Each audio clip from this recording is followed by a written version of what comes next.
Hi, I'm Advait Sehdev, and this is the Marketing Tales podcast, where in every episode I share a true story behind the scenes of an actual campaign where marketing hacks led to exponential growth.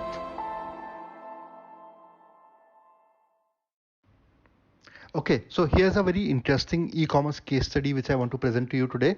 This was about one of the most premium products in the world. I don't need to say the name of the brand. I'm sure most of you would know that. It's a very very famous electronics brand, and it's a very desirable product. It came to India for the second time for the second year in the launch, and they tied up with a telecom operator, and that telecom operator was my client. And essentially what we did was we had to sell that item. Now that product was extremely high price. It was above 50,000, and shopping online above 50,000 in the year of 2012 was not something which was very common, which was very obvious, and that is why we had to create a very unique e-commerce strategy. Now this telecom operator was traditionally not an e-commerce player. Most of telecom operators are not e-commerce players, but they had this opportunity. They had this huge opportunity to sell this product online, and that is where they had tied up with me. That is where they tied up with my company, and essentially we had to make sure that we had to deliver as much sales as possible. We did lots and lots of work. We did great work in terms of creatives, great work in terms of SEO, in terms of revamping the whole website, and a lot of other things. But the most important thing, which is even remembered today, and which is a case study even today, is that we went counterintuitive. We said we'll not do the regular things, because this is not a regular e-commerce. This is not how people are used to purchasing in India. People have a different mindset. If it is a 50,000 or above product, people will rather go to the store, they'll check out the product, and then they'll buy. Even if the product is not available as a demo, but they will have a salesperson, they will have a store where they can go back to if they have any need. And so that mentality was still there. It's still there in a lot of small cities and a lot of other towns, but at that time it was prevalent all across the country, especially for such a high value product. So we said, what happens in e-commerce or online sales or online lead generation or any online activity is that we want to reduce the number of steps. That is the whole idea. Can we make a user buy in 2 clicks or 3 clicks? Can we make a person fill up a form automatically so that he doesn't have to type? Can we make a person go to the page where he sees the product that he wants? Can we make a person do the exact activity in the least number of steps, least number of taps, least number of clicks, and so on? That is the whole idea about online optimization, about online sales, about online leads, and so on. Now we went counterintuitive. We said we have to increase the number of steps.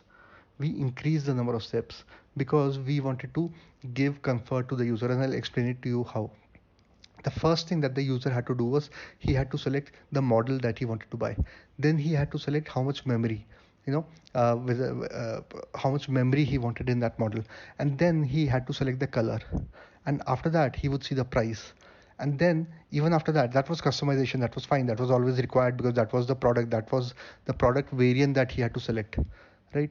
But after that, instead of taking him to the buy now page, we said, do you want to talk to a operator? Do you want to talk to a salesperson? Do you want to talk to someone who will explain you all the features about the phone? This is the intervention that we did over there, and that resulted in huge amount of sales. I don't have data what would have happened without this, but I'm pretty sure that people would not have purchased a 50,000 product just by selecting the right variant at that time in 2012. So immediately they said, if you want to talk to an operator, we had a click to call option, which means that you immediately click on that button and your number and the operator are connected within 5 seconds. We did not have time to wait. And then all the questions were answered. Everyone had unique questions. We could have put a set of FAQs. We did that, but people wanted comfort. People want comfort. They would have questions in terms of warranties, they would have questions in terms of delivery, they would have questions in terms of performance, they would have what if this happens, what if that happens, can I pay by this method, can I pay by that method, and 100 other questions. We did not create a set of FAQs because we wanted to give comfort to the buyers. We wanted to make sure that they get the same in-store experience which they get, which they are used to getting. And we wanted to generate that online and through telephone, through a call. And that is the whole idea. You need to understand what is the current mindset, what is the current purchase behavior, what is the current buying behavior of your customers. Are they used to, booking over the phone? Are they used to visiting you and then making a purchase, then making a transaction? Are they used to talking to you and not your team? What is that? Document that, and then move a step further slowly, one by one.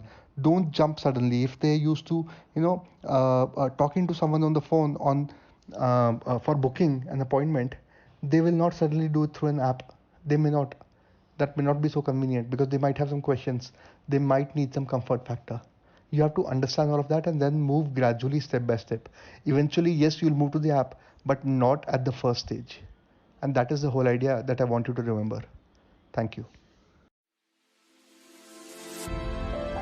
So that's the end of this episode. Stay connected for more episodes of Marketing Tales, behind the scenes of successful campaigns and true stories about exponential growth. Till next time.